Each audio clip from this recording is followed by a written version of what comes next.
All right, welcome into another episode of the News4JAGs podcast. I'm Jamal St here alongside Justin Barney. At that point, I think that's what just about everybody's wanting to do. Oh, man. Wow. I can see the Jaguars game on the Lions on the TV that's playing over on the wall just outside the frame, and it was bad. It was about as bad as we. It might have been worse than what we expected it to be. It's as bad as it's ever been, and I think the symmetry of it lines up. Back in '95, the worst loss of Jaguars franchise history was 44-0 at the Lions in Week 16. I remember watching that game as a kid, 3 years before I started covering sports for a living, and I remember thinking, man, this is bad. Expansion Jaguars. Don Mikowski was Lions were at like the 20-yard line. Don Mikowski takes a snap, kneels down. Takes a snap, kneels down on 3rd and 4th down instead of kicking a field goal or anything like that. That to me, as an athlete growing up, I'm like, this is humiliation. When a team, I'd rather them score on me at that point, kick a field goal or something. And I remember, Wayne Fontes giving his quarterback the signal to take 2 kneel downs in that situation with like 6 minutes left to go in the game was as bad as it gets. So fast forward to yesterday, same situation. 3 minutes left to go. They didn't take the foot off the gas, though. Yeah, the last 2 minutes of the game, they took 2 knees and ended it right about the same yard line as that blowout, 44-0 blowout. But yesterday, 46-point loss. Yes. And new low. 643 yards allowed. Just about everything that could go wrong for the Jags went wrong. Defense has been freaking awful, and I think guys are tired, beat up, and I don't want to call any professionals out for saying they gave up because they're playing for their livelihood and jobs. But I do think they may have taken their foot off the gas a little bit and said, got a bye week coming up, maybe some changes, and they kind of scaled back yesterday. That's the only thing I can think of. I don't think the Jags are as bad as we saw yesterday. They're bad. They're very bad. I don't think they had any answers, man. I don't think they had any answers. I think that starts with the coaching staff. I think the players weren't. I don't know if they're prepared. I don't know if it's that they're being put in whatever. It didn't work. It starts at the top. It starts with Doug Pederson. It goes to his coordinators. It starts with. It starts with Trent Baalke. It's the whole thing. Complete ineptitude of. From top to bottom. That's bad when you're getting those sorts of losses. It's indefensible. And NFL is week to week. There are so many good teams in the league. You're not a college football dynasty. You're not going to go 17-0. It's just not going to happen.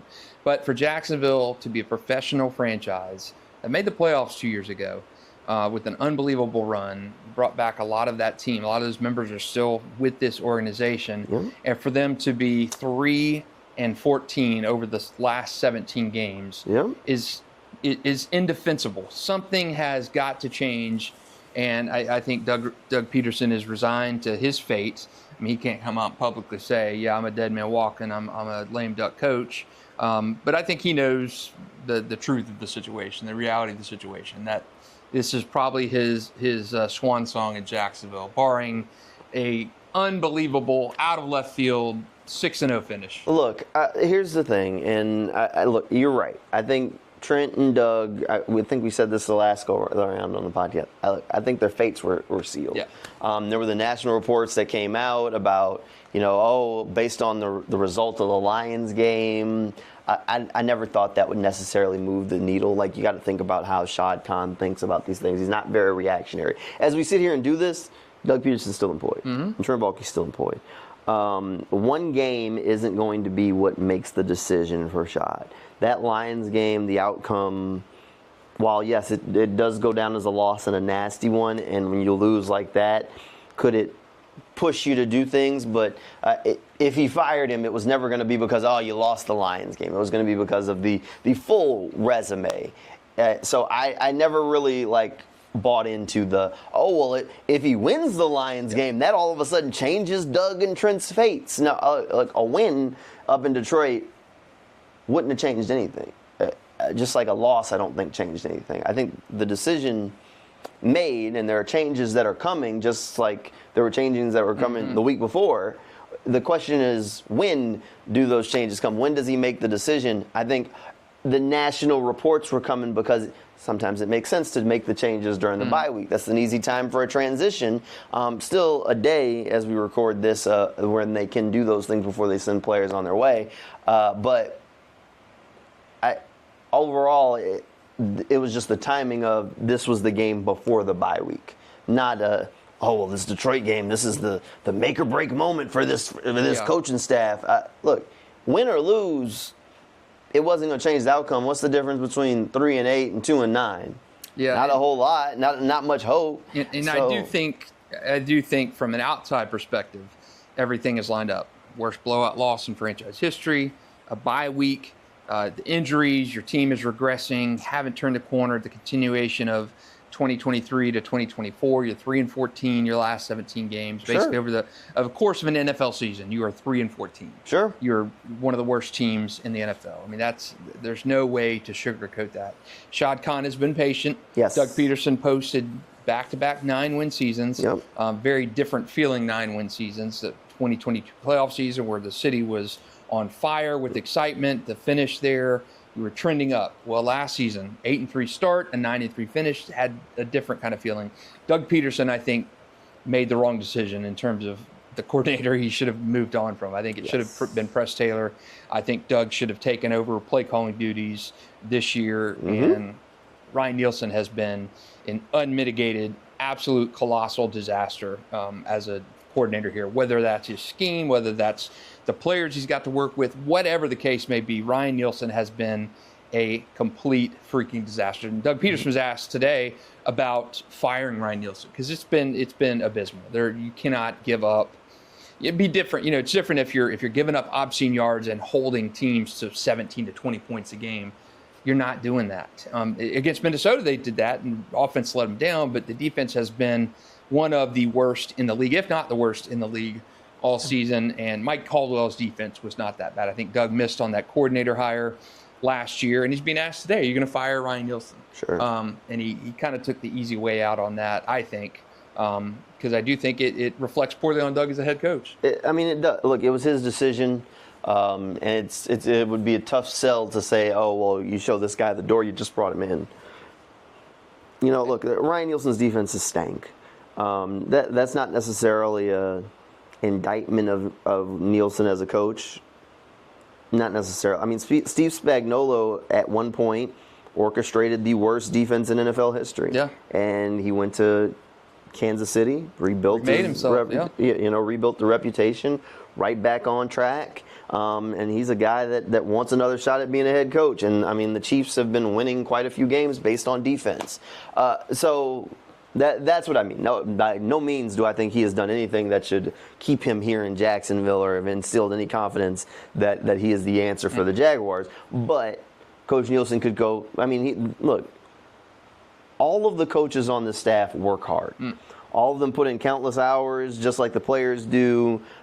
Just right now, the hours aren't being spent well. Like, the one thing that has frustrated me is I understand, like, people are creatures of habit. And Doug has not wanted to, like, at some point you're 2-9.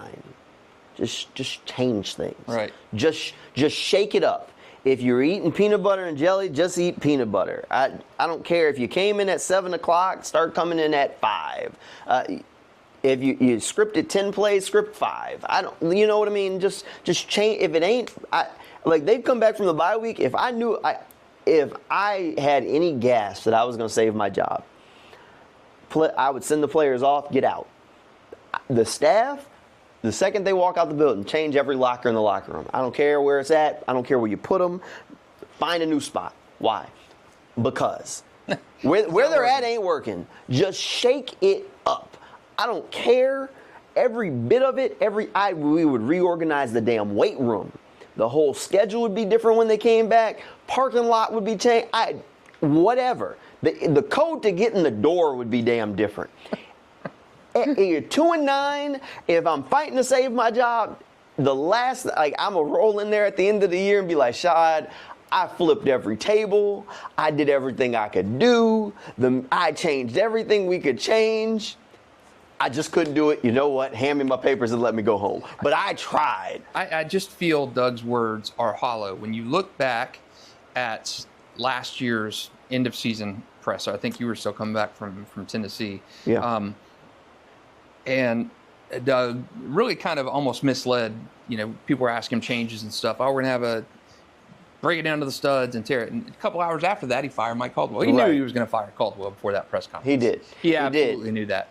And we've heard the same rhetoric in the offseason. Oh, we brought it back down to the studs, and I'm still thinking about, during the offseason, I asked him about calling plays. I know everybody else is asking that too. Mm-hmm. Have you made a decision on the play call? Oh, we're still thinking about that. So I do think Doug's saying today everything's on the table. Well, what are you going to do? What left is there to do? You're not mathematically eliminated from playoffs just yet, but by the slimmest of margins, you still have a chance, but you're not getting in the playoffs this year. What are you going to do at this point in the season where you're a lame duck coach? What changes are there to make? I think Doug is going to go down with the ship. I think he's going to be the captain of the Titanic. I think he's going to go down with Press as the OC. I think he's going to go down with Ryan as the DC. And I don't think any changes are made. I'm not expecting change. I'm just saying that's what I would do. I'd flip everything.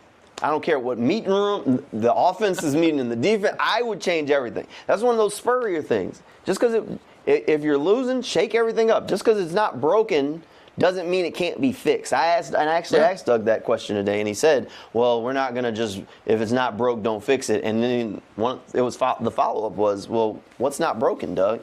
And he kind of went through, it took a minute to find an answer where he was spotting out guys like Brenton Strange and Brian Thomas Jr. as being part of the bright spots for this team. But that's not a whole lot. Mm-hmm. I mean, that's not something that you're like, oh, we can hang our cap on that. We got a second-year tight end and a rookie wide receiver. Don't change nothing because they're great. You're 2-9. You're 2-9. You're probably getting fired. Not probably. You're getting fired. Yes. You're getting fired. Go ahead and start packing up the house, pack up the office, But at least go down swinging. You're the most expensive team in franchise history. I think Shad was sold a bill of goods that didn't quite align with. He was lied to. With the truth of the situation. He was lied to. You could look at that team and say, we've had this conversation 1,000 times. What have you done differently? Yeah, you got Brian Thomas Jr. That's been added. You stay with the same offensive line, basically. Yeah. You added Mitch Morse there. The defensive line is, I don't know what they're doing. Secondary is still a little bit, linebackers, what he got. You didn't make enough moves. You handed Shad the bill and said, this is the best thing we've ever done. We're going to flip it over. And it was a continuation. You did not shake up enough stuff. You hired a new defensive coordinator. Was the defense really as bad of a problem as Doug made it out to be? No. The offense sucked last year. The offense has stunk this year. Yes. You got Christian Kirk back in the mix. He was erratic before he went out with the season-ending injury. Right. Gabe Davis has been a terrible addition. And you knew going into the season, Gabe Davis, you knew what his ceiling was in Buffalo. Never more than 50 catches in a season. Big play potential, but underwhelming all the time. Now he's out for the year with a knee injury. You just did not make enough moves to instill this massive amount of confidence. Best team ever assembled. That came from Trent Baalke to Shad Khan. There's no denying that. He made Shad believe that this was the best team, writing all those checks, the best team we've ever had. And now you're sitting at 2-9. So somebody's going to have to answer that, and it's got to be Trent and it's got to be Doug. It's got to be Trent. Doug was asked about that today. Yeah. Did you tell Shad that? He said, look, he wasn't the one that told Shad that. Right. That leaves one guy left to have delivered that message, and that's Trent Baalke. And as far as I'm concerned, we went back and found the clip. Yeah. It's over on News4JAGs.com. It was included in previous articles back before he drafted Trayvon Walker. He said this will be the last time he'll make a number 1 overall draft pick. As far as I'm concerned, that's a promise. It should be. Yeah. Trent has constructed this roster, and say what you will about the coaching. Yes, the coaching coordinators deserve every bit of the blame. The blame largely lies with Trent Baalke. To me, I think Doug Pederson has made chicken salad out of chicken. You know what? The last couple of years with some of the hands he's been dealt. Now, has he been able to drum up the most out of these guys? I think probably in 2022 he did. When you have Marvin Jones playing on his last leg, leading the team, doing stuff. Trevor Lawrence is a second-year player. I think Doug and the coaching staff got the most out of that team as they could. But we've seen the most of them there, and then where it is now. I mean, I think that's the potential of Doug and the staff. I think it's not as great as it was in 22, but it's not as bad as it is now. I think the truth lies somewhere between. But the roster has been garbage, and you've not upgraded in the offensive line. There are deficiencies all over the place. You paid the wrong guys. You brought in Eric Armstead, who's been just nothing on this team. Just a guy. Devin Lloyd has kind of just been a guy, first-round pick. Trayvon Walker's turned it on. But Devon Hamilton hasn't done much after that big contract extension. There have been so many examples. The bad drafts. There's just been so many examples. The team that Trent Baalke has built for Shad Khan and the coaching staff has been subpar. Yes. It hasn't been good, and it starts with Trent. It starts with Trent and Doug. Package deal. Got to go. Got to go. Which makes it difficult because now you're starting from scratch, but you're finally getting what should be the hard reset that everybody has been asking for a while. So many Jaguars fans have been tormented over year and year and year. And it just, to me, it shows a lot. When I was writing a story the other day, 2 coaches under Wayne Weaver in his ownership, Tom Coughlin, Jack Del Rio. Now, I remember when Wayne... He nailed both of those pretty well. I remember when Wayne announced the sale to Shad Khan, he also announced that day that he was firing Jack Del Rio in the same press conference. So it was kind of, you bury the lead, but you're selling the team and you're firing your head coach. Yeah. But those 2 coaches, solid coaching hires. Shad Khan has had Mike Mularkey, 1 season. Gus Bradley, 14 and 48. Yeah. Doug Marrone, nice guy. And Doug Pederson. Marrone had a good time. Marrone had 1 solid season. Yes. Dave Caldwell is your general manager. Yes. Terrible general manager. So he's had some bad hires. And you had Doug Pederson. We talked about this last week or the week before. But Doug, I think, was that good transitional coach. Players like him. He's got the offensive acumen, which I thought we would have seen more out of Trevor Lawrence with that offensive acumen. But I think he was a good transitional coach. He was what this city needed after He was a table setter. All right. So with the future kind of influx, it's coming. It's just not coming now. I think last time we talked about sales pitch for Ben Johnson. I want to give you my process. All right. I know everybody wants blood right now, and I think I'm a little bit of a different spot. If I was Shad, I would start with the first question before I fired anybody. The first question that I think needs to be answered, and needs to be answered now, is, do you want an EVP? If the answer is yes, I plan to hire an executive vice president of football, then that should be the first thing you do. First order of business before you fire anybody, before there's any blood. Who is that person? Wherever you're going to get it from, you can go do that now. Yeah. You're going to be interviewing execs, maybe former football players, whatever that is. He can do that without chopping heads, because that person should be a part of the entire process from start to finish. So whether that is, in the past, I've made a pitch for Tony Boselli, just off cuff. That I thought it made sense because he's a guy who knows football, knows Jacksonville. Easy pitch. I think that is the first decision that needs to be made. If there's going to be an EVP, if it's going to be, let's just for again sake of example, let's say it's Tony. Get that deal done and say, okay, Tony. Now we're going to go ahead and we're going to fight. Do you want to keep Trent and Doug? Do you want to keep either of them? He says no. Okay. Can them both. All right. You can still let Doug finish out the year. You can't really you can't request interviews with coaches until the last 3 weeks of the season. So there's no urgency in moving on from Doug. Move on from Trent right now. The second you hire a EVP and he says, we're getting rid of Trent, fire him. You can start requesting interviews with the executives right now. Again, no time limit on that. I don't believe so anyway. I don't think so. I don't think there's a time limit on that. So you're probably not going to, if you're going to, let's say you want to go grab somebody from the Brad Holmes tree in Detroit, you're probably not going to be able to. They're probably not going to be, but you're going to be able to get them probably before you can get Ben Johnson. Right. to come and give you an interview. So you immediately ask him, you can start doing your homework, former GMs, guys that are hanging around, whatever you want to do, and asking around on these candidates, because the next job that you need to get hired is your general manager. So then now it's Shad, EVP, GM that are all combining to hire the head coach. There has to be process, there needs to be flow. So that way everybody's on the same page, because you want an EVP that believes in the GM. Now you want a GM and an EVP that believe in the coach. Right. It just blood for blood's sake, we end up in another impossible coaching cycle like last time, where we're like, everybody else has filled their head coaching jobs. Here the Jaguars still sitting holding the phone, hoping somebody picks up and answers, and you pick and all these reports that, oh, well, the Jaguars might have wanted this guy, but he took this job. No. Process. To me, this is what I would hire: an EVP before I fired anybody. And the next guy I'm firing before the end of the year, Dave Caldwell was fired before the end of the year, I would fire Trent. Bam. All right, so now I got my EVP in place. I got Trent. I have a GM opening. Let me go start interviewing GMs. Bam. I'm gonna find that GM. So the second Black Friday and Black Monday hits, and I'm firing Doug. Bam. I'm announcing the GM hire at the same time. Hey, by the way, I know we're moving on from the coach, but let me introduce you to my brand new GM right here. This is my guy. Okay, so now we got EVP, GM, and we immediately start a head coaching search. We hit the ground running, we're off and rolling.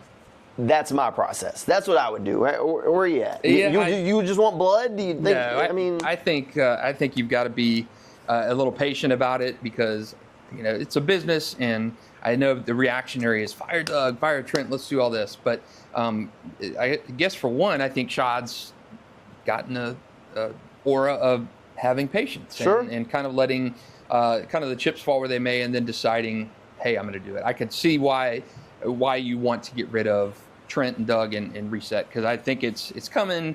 Rip the Band-Aid off and get it over. But I do think if you're going to get the best pool of candidates, I don't think you're going to be able to land a Ben Johnson if you hang on with Trent Baalke. So we're not even going to talk about that reality, because I don't think it's happening. So I do think, it's a pipe dream. I don't know if he wants, but in a package deal, I'd like to see Mark Brunell and Ben Johnson come down here. But in reality, I do think you probably, I wouldn't even be opposed to him canning Trent right off the bat. Let Ethan Wall handle things at the end of the year.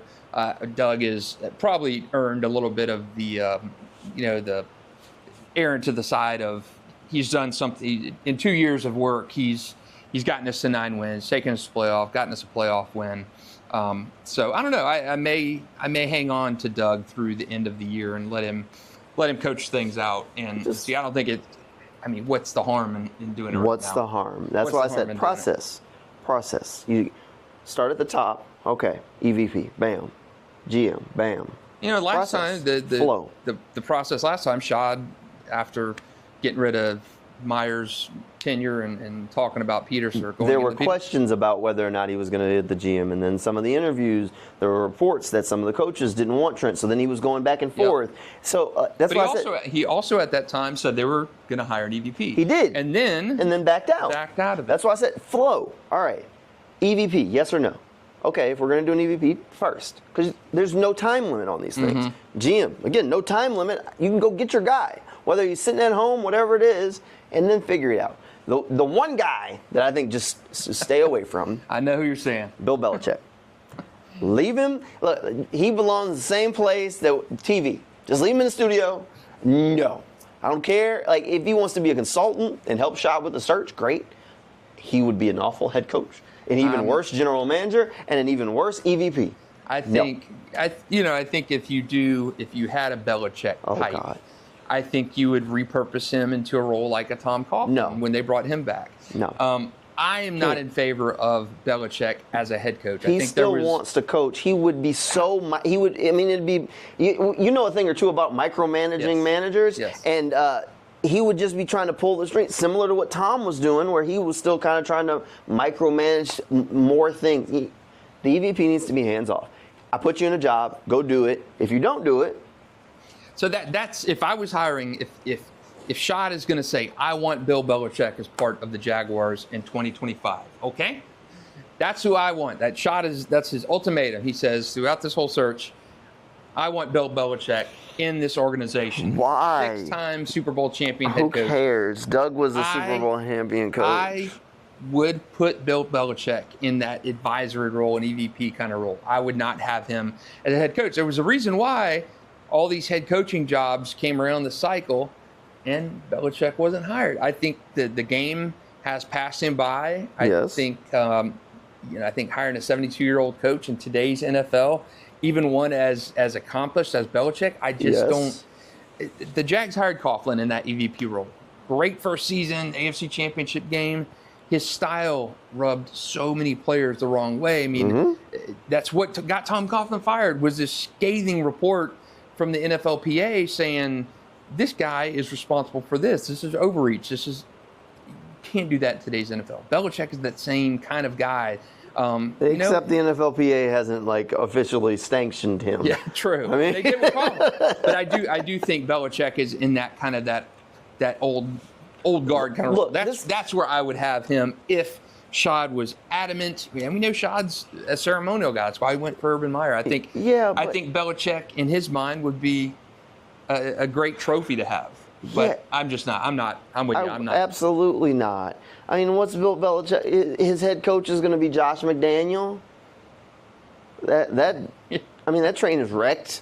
Who else is in that tree that's hanging around? Just about every coordinator that's come from him has failed as a head coach. They've all tried to replicate what they had the Patriot way in other places, and it never worked. Yeah. Mostly because you didn't have Tom Brady at any of those places. I mean, at that point, you know what? Bill O'Brien's out there. That's who people wanted. Look, man, I don't know. Yeah, I'm not a fan as head coach of Belichick. Just stay away. Look, start with Ben Johnson as an option. I think Aaron Glenn should be an option. I think that's a fine one. Cliff Kingsbury is an interesting one. Just you look at some of the things he's been able to do with quarterbacks. Bobby Slowick, maybe. He's lost a little bit of the luster with that Texans offense slowing down just a bit. I mean, you want to pray for something. You hope, you pray that the 49ers get greedy and they fire Kyle Shanahan. If they fire Kyle Shanahan, Shad pulls the yacht up to wherever the hell Kyle is and offers him the yacht to come coach his damn team. That's what you do. Yeah, I don't think Kyle's getting fired. If he did, you just hope. I mean, this ain't the year the 49ers were hoping for. That's true. You did have Ricky Pearsall get shot. You had receivers. I mean, Ayuk is out for the year. McCaffrey's playing on. I don't think it's realistic, but you hope that. I mean, he's the closest thing to a sure thing that's on a semi-hot seat. Do you? Okay, let me play devil's advocate. Okay. If you're Shad, you got 6 games left in the season. You hang on to Doug.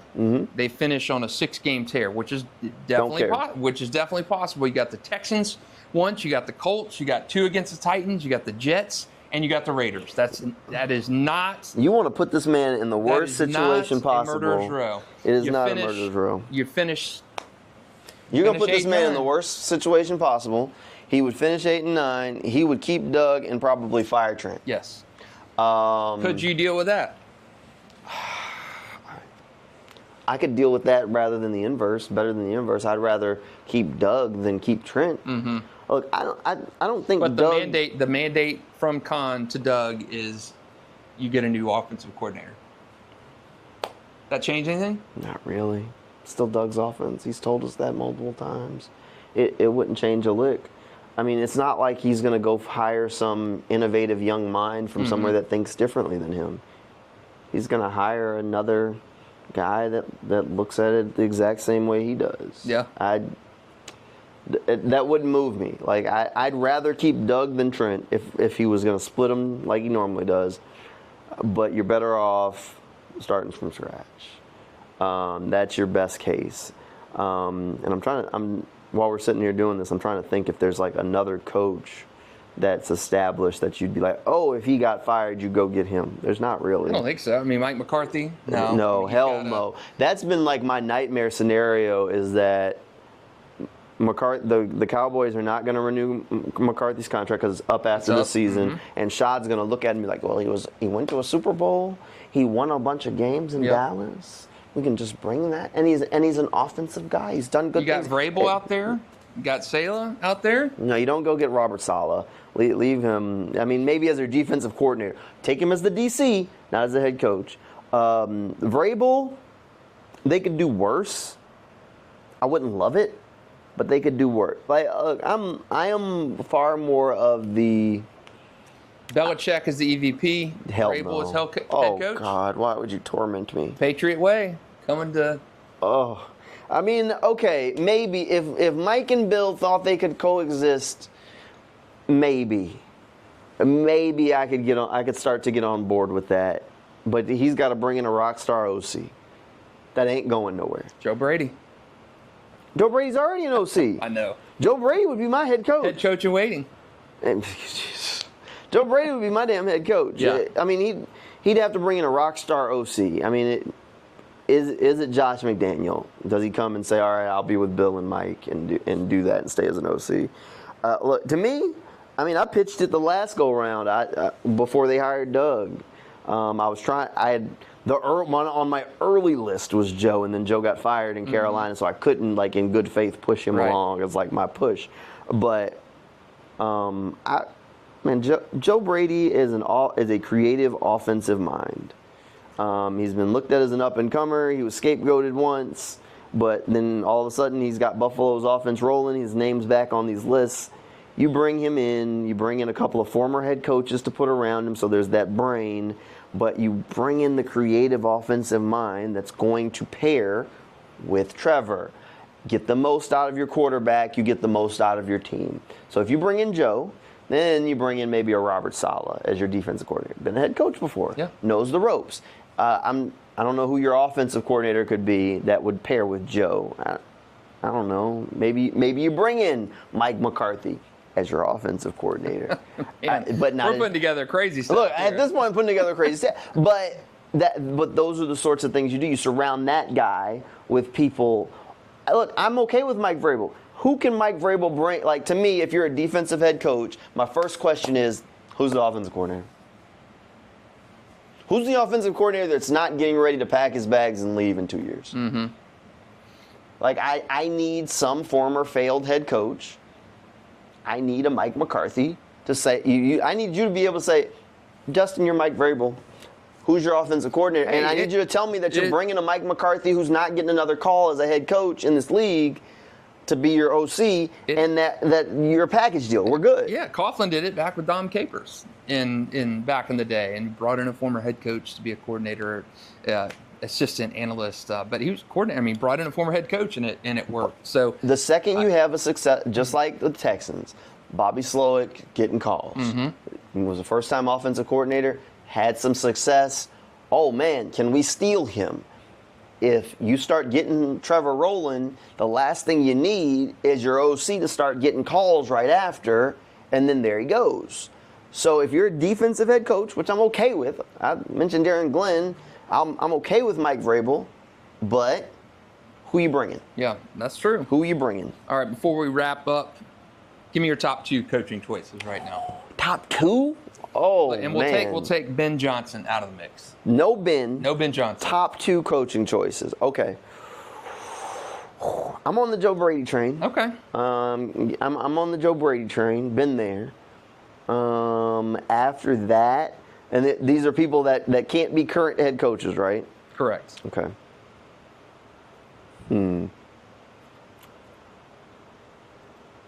If no Ben, Take Ben out of the mix. I go Joe, and I would go. Whoo, that's tough. It's tough. All right. The second one. All right, you do one. Let me think. My Cliff Kingsbury. Cliff. Okay, Cliff. Guy. I can see Cliff. He's worked wonders with Kyler Murray when he was there, number 1 overall pick. He got Jaden rolling. He coached Johnny Manziel at A&M, and Jay Daniels although he was the offensive coordinator at Texas A&M during Johnny's Heisman season. So. To me, he's done it with the number 1 pick. He's done it with a guy like a Manziel. He's won in college. He's won in the NFL. one playoff spot in Arizona. Now he's back in the league after spending last year at USC. Coach Caleb Williams, Heisman Trophy winner. So I think a Kingsbury would fit. He would give Trevor a young guy he can bounce things off of. Former quarterback himself. So I think Kingsbury would be my number one guy. Yeah, I mean, his players love him. I mean, Cliff would be good. Okay, so Cliff would have been on my list, but I won't go him since you went there. So, I mean, if I had to pick one other coach that I'd put in as the second, I'd probably go to Detroit and go with Aaron Glenn. That's I like Aaron Glenn as an option. I mean, I think he's former a former Jag. Was he a Jag? Played for Jags 1 year. See, former Jag. Yeah. I mean, he's a former player, was in the league for a long time, has done some good things, went up the ranks. But again, I mean, my first question for him would be, who's your OC? Who you bringing? You bringing Mark Brunell? Yeah. If you're bringing Mark Brunell with you now we're really talking. But like that would be my question: is all right? Who's your offensive coordinator?